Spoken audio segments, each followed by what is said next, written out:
warahmatullahi wabarakatuh.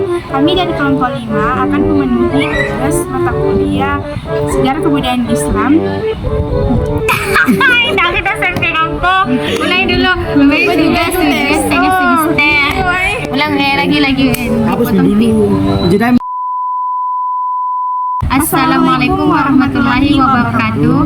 Kami dari kelompok 5 akan memenuhi tugas ujian tema semester mata kuliah Sejarah Kebudayaan Islam oleh dosen pengampu Bapak Iqbal Esrum Eko. Perkenalkan, nama saya Sundari dengan NIM 10156122153 sebagai pemateri pertama. Perkenalkan, saya Siti Masnia dengan NIM 10156122062 sebagai pemateri kedua. Perkenalkan, nama saya Agil Gibran dengan NIM 10156122066 sebagai pemateri ketiga. Baik, di sini saya akan memaparkan materi dari kelompok 1 yaitu tentang pengertian sejarah kebudayaan Islam. Baik, langsung saja. Yang pertama itu pengertian sejarah kebudayaan Islam. Sejarah berasal dari bahasa Arab yaitu syajaratun yang artinya pohon. Apabila digambarkan secara sistematik, sejarah hampir sama dengan pohon yang memiliki cabang dan ranting yang bermula dari bibit, lalu tumbuh dan berkembang, kemudian layu dan tumbang.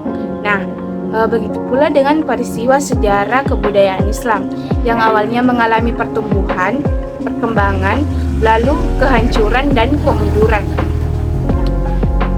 Kemudian kebudayaan. Nah, kebudayaan berasal dari dua kata yaitu budi dan daya. Budi artinya akal dan daya artinya kemampuan. Jadi kebudayaan itu adalah hasil dari sebuah pikiran. Sedangkan menurut Fajar Ningrat, kebudayaan itu paling tidak mempunyai 3 wujud, yaitu yang pertama wujud ideal, yang kedua wujud kelakuan, dan yang ketiga itu wujud benda. Sedangkan peradaban itu ialah untuk menunjukkan keadaan beradab. Artinya seseorang itu memiliki tabiat dan pengendalian diri. Yang kedua itu periodisasi peradaban Islam. Di kalangan sejarawan terdapat perbedaan pendapat mengenai permulaan sejarah peradaban Islam. Nah, yang pertama itu sejarawan berpendapat bahwa sejarah Islam itu dimulai sejak Nabi Muhammad SAW diangkat menjadi Rasul. Nah, menurut pendapat selama 13 tahun Nabi Muhammad SAW tinggal di sini, lahirlah masyarakat Muslim meskipun belum berdaulat. Nah, pendapat kedua yaitu mengatakan bahwa sejarah Islam lahir ketika Nabi Muhammad SAW hijrah ke Madinah, karena pada saat itu masyarakat baru berdaulat ketika Nabi Muhammad SAW tinggal di Madinah. Sejarah peradaban Islam dibagi menjadi 3 fase, yaitu yang pertama periode klasik, yang kedua periode pertengahan, dan yang ketiga periode modern. Yang ketiga itu yaitu metode studi sejarah Islam, di mana pada metode penulisan sejarah menggunakan 3 metode, yaitu yang pertama metode deskriptif, yang kedua metode komparatif, dan yang ketiga menggunakan metode analisis. Nah, pada metode penggalian sejarah juga menggunakan 3 metode.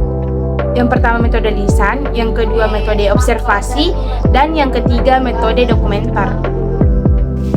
Baik, materi kedua dari kelompok 2 yaitu membahas tentang bangsa Arab pra-Islam. Nah, yang pertama itu kondisi sosial politik. Ahli sejarah membagi penduduk Jazirah Arab menjadi 2, yaitu Arab Baida dan Arab Bakiyah, di mana Arab Baida ini adalah orang-orang yang lenyap jejaknya, sedangkan Arab Bakiyah ialah orang Arab yang masih terdapat jejaknya. Di Jazirah Arab telah berdiri beberapa kerajaan yang memiliki sifatnya 2 macam, yaitu yang pertama, kerajaan yang bermahkota tetapi tunduk pada kerajaan yang lain, dan yang kedua, kerajaan yang tidak bermahkota tetapi memiliki kemerdekaan penuh dan juga memiliki apa yang dimiliki pada kerajaan-kerajaan yang sebenarnya. Kerajaan yang bermahkota itu yaitu yang pertama Kerajaan Makyam, yang kedua Kerajaan Saba, dan yang keempat Kerajaan Hira, yang kelima Kerajaan Gasan, yang keenam Kerajaan Hijaz, dan yang ketujuh Kerajaan Mekah. Nah, yang kedua itu pada kondisi sosial ekonomi, di mana ekonomi pra-Islam sebagai bahan kajian sudah tidak diragukan lagi sejak zaman pra-Islam. Para pedagang dan pebisnis Islam yang hidup dan beraktivitas ekonomi dari wilayah sekitar Jazirah Arab, terlepas dari perdebatan klasik mengenai lokalitas atau internasionalitas perekonomian bangsa pra-Islam. Sejumlah sumber menyebutkan bahwa wilayah Arab bagian barat sudah terlibat dalam aktivitas perdagangan, baik jalur darat maupun jalur laut. Perdagangan maritim adalah skala besar karena lokasinya di jalur perdagangan antara Yaman dan Bizantium. Nah, yang ketiga itu kondisi sosial moral, di mana pada masyarakat Arab sebelum Islam merupakan masyarakat yang hidup di zaman jahiliyah, di mana jahiliyah ini merupakan zaman kebodohan. Mengapa dikatakan zaman kebodohan? Karena pada zaman ini masyarakat benar-benar hidup dengan perbuatan buruk dan tidak masuk akal. Pada zaman ini bangsa Arab tidak mempunyai kitab suci dan ideologi agama dan pemimpin yang membimbing mereka. Manusia pada zaman itu hidup dengan sengsara, banyak pertumpahan darah dan perbuatan keji seperti jika memiliki anak perempuan maka akan dikubur hidup-hidup karena dianggap membawa kemiskinan dan kesengsaraan. Keempat yaitu kondisi sosial budaya. Bangsa Arab memiliki banyak kebudayaan, tetapi yang paling menonjol adalah di dalam bidang sastra. Bangsa Arab sangat ahli pada bidang sastra, khususnya pada syair-syair yang merupakan gambaran langsung dari kehidupan mereka, baik dari segi budi pekerti maupun adat istiadat. Yang kelima itu sistem kepercayaan dan masyarakat Arab pra-Islam, di mana bangsa Arab yang bermukim di Jazirah Arab dikenal sebagai bangsa jahiliyah, semata-mata karena mereka tidak percaya adanya Tuhan, dan bukan juga karena mereka tidak menganut kepercayaan tertentu. Realitanya, bangsa Arab adalah bangsa yang sudah banyak berinteraksi dengan berbagai macam kepercayaan. Dalam hal akidah, bangsa Arab pra-Islam mempercayai Allah sebagai pencipta. Mereka mengetahui agama keesaan Allah Subhanahu wa Ta'ala dan mengikuti kepercayaan yang menuhankan Allah. Berkaitan dengan agama, mereka memeluk agama Ibrani. Namun seiring berjalannya waktu, mereka banyak menyimpang dan bahkan menyembah berhala. Pada saat itu ada tiga berhala yang sangat terkenal, yaitu yang pertama Manat, yang kedua Latah, dan yang ketiga Uzza. Sejak zaman itu kemusyrikan semakin menjadi karena banyaknya berhala-berhala kecil yang berada di Hijaz pada saat itu. Sekian dari saya serahkan kepada pemateri kedua.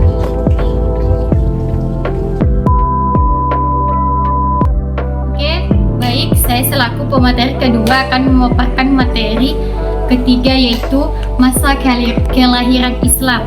Poin pertama yaitu kehidupan awal Nabi Muhammad SAW sampai menerima risalah Islam.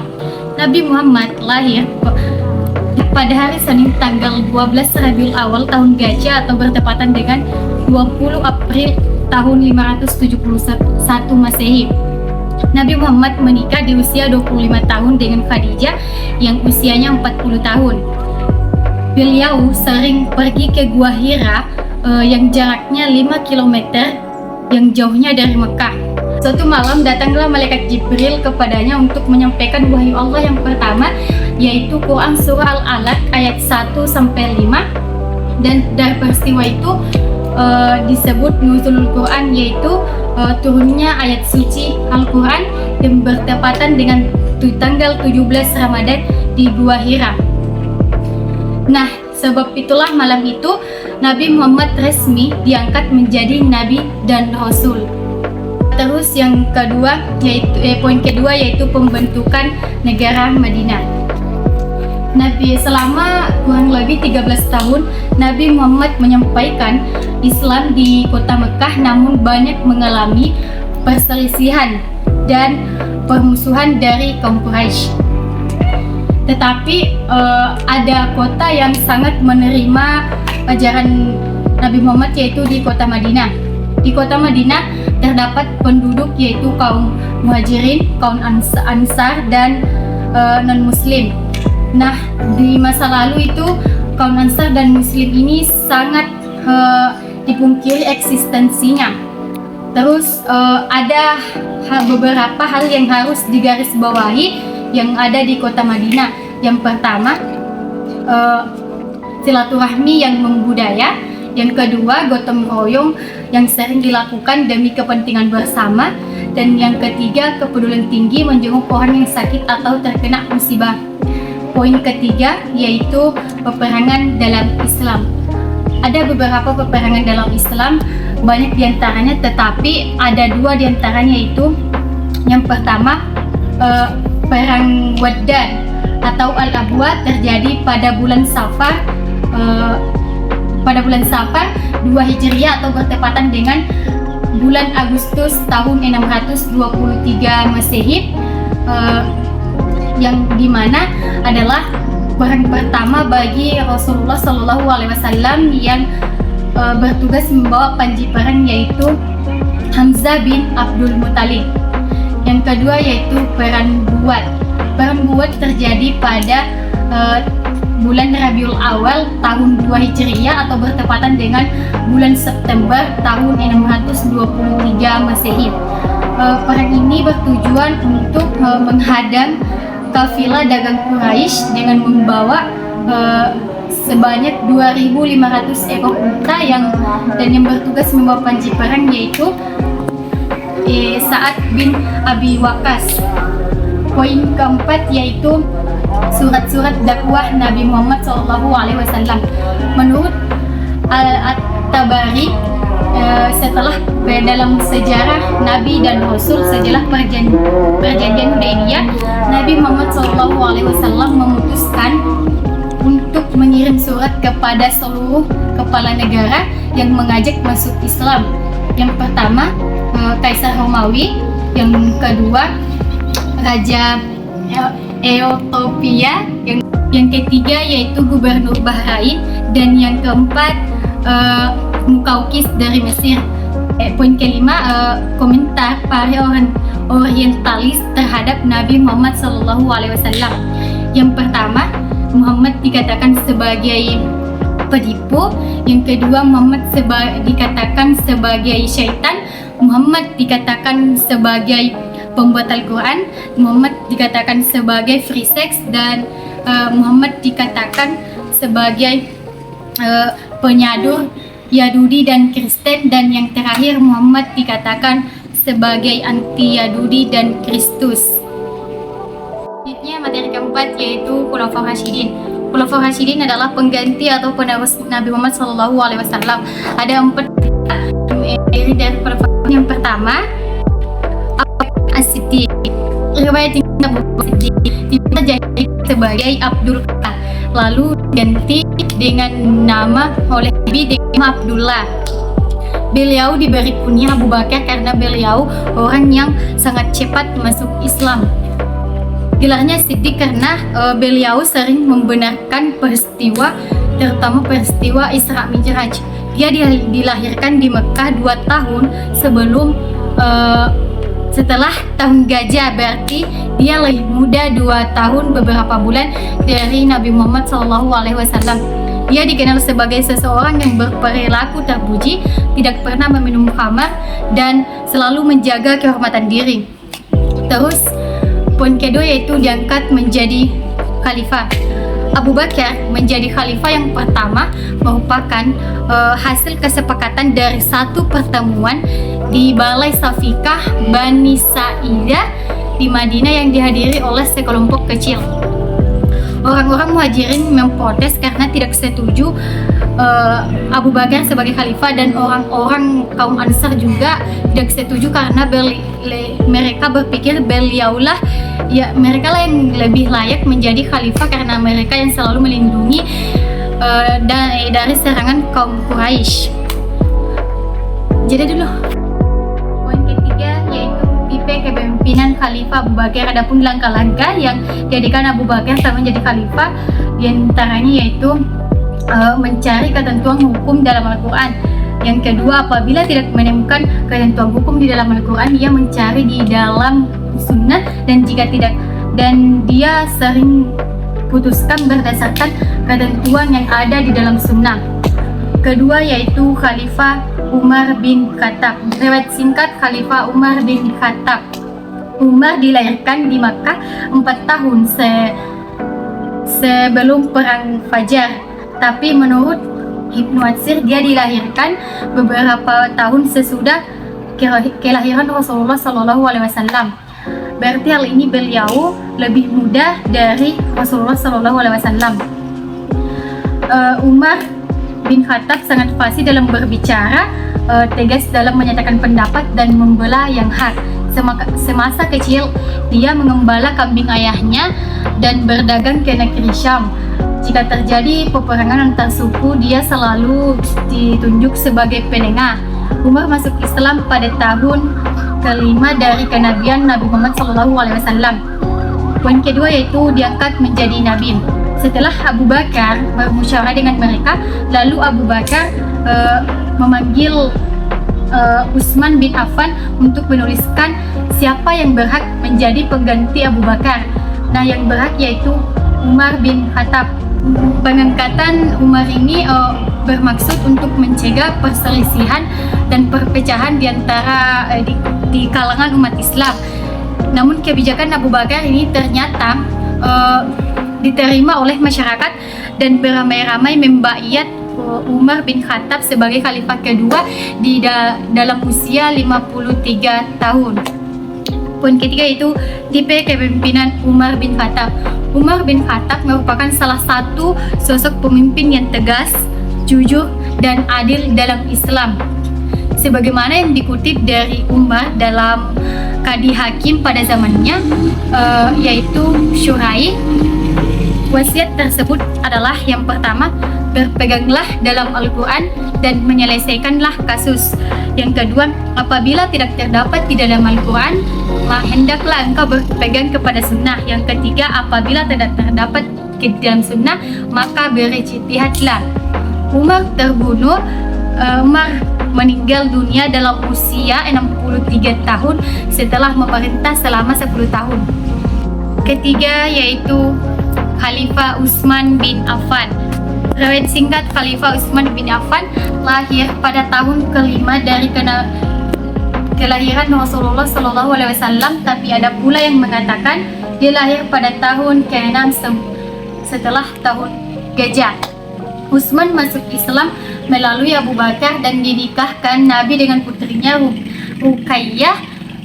Utsman selalu ikut andil dalam peperangan kecuali perang Badar karena dia sibuk merawat istrinya yang sedang sakit hingga istrinya wafat, dan kemudian Utsman dinikahkan oleh putri Rasulullah yaitu Ummu Kalsum. Nah, itulah sebabnya dia digelari sebagai Zunnurain. Poin kedua yaitu diangkat menjadi khalifah.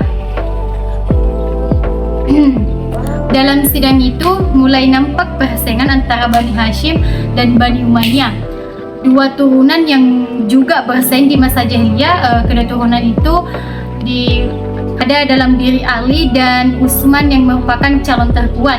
Berdasarkan hasil sidang, pendapat di kalangan masyarakat, Abdurrahman sebagai ketua sidang tersebut memutuskan Utsman sebagai khalifah setelah wafatnya Umar bin Khattab. Poin ketiga yaitu tipe kepemimpinan Utsman bin Affan. Sifat-sifat kepemimpinan Utsman bin Affan diantaranya menjalankan Al-Quran dan As-Sunnah. Utsman adalah orang yang teguh pendirian, dermawan, lemah lembut, dan sopan santun bahkan terhadap lawannya. Masih banyak lagi sifat-sifat Utsman bin Affan dalam memimpin tersebut. Nah, Utsman juga memberikan hukuman cambuk kepada orang yang meminum arak dan mengusir orang yang berbuat bid'ah dari kota Madinah. Nah, inilah sebabnya mengapa masyarakat tersebut selalu dalam kebenaran. Utsman terbunuh. Para pemberontak mengepung Utsman selama 10 hari. Pada suatu malam mereka terkena panah dari khalifah.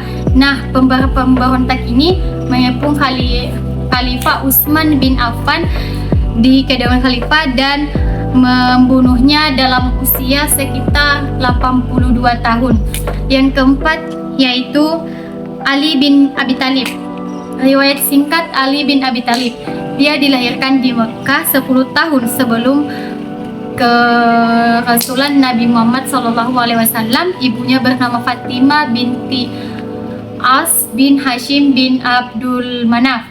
Ali adalah orang yang pertama kali masuk Islam di kalangan anak-anak saat usianya belum genap 13 tahun.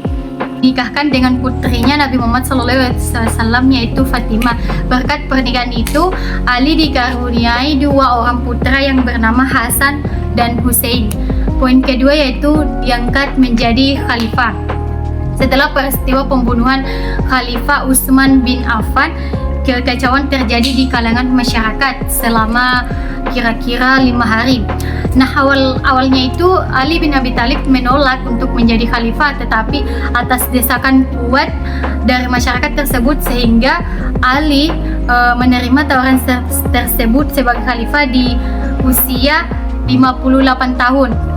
Poin ketiga yaitu tipe kepemimpinan. Kepemimpinannya telah teruji.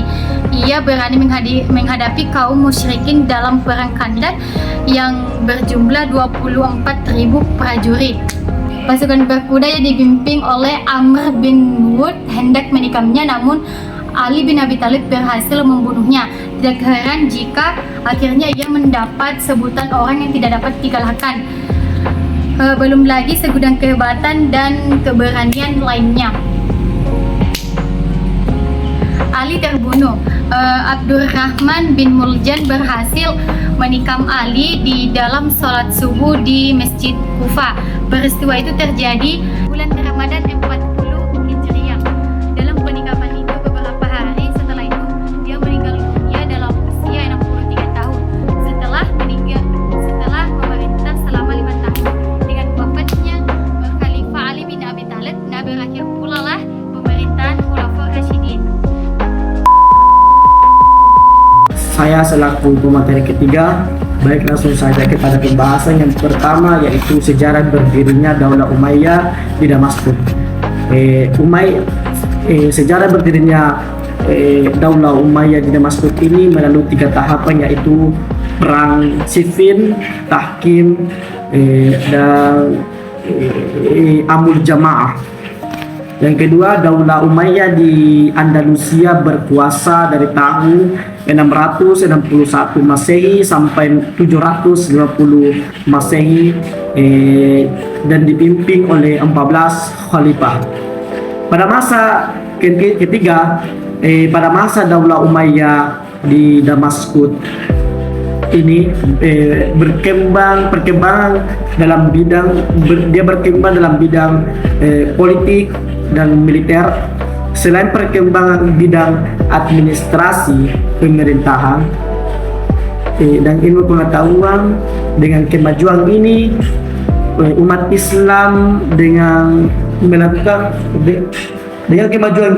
umat Islam berhasil melakukan ekspansi hingga ke Spanyol. Yang keempat, kemajuan yang dicapai pada masa ini antara lain bidang ilmu pengetahuan, bidang ekonomi, bidang arsitektur, dan bidang militer. Yang kelima, sebab-sebab runtuhnya Daulah Umayyah di Damaskus ini antara lain yang pertama, ketidakpuasan kaum Mawali atas beberapa kebijakan yang dikeluarkan oleh Umayyah. Terjadinya pertentangan antara suku Arab Utara dan suku Arab Selatan, konflik internal dan menguatnya kekuatan Abbasiyah dari keturunan Bani Hashim.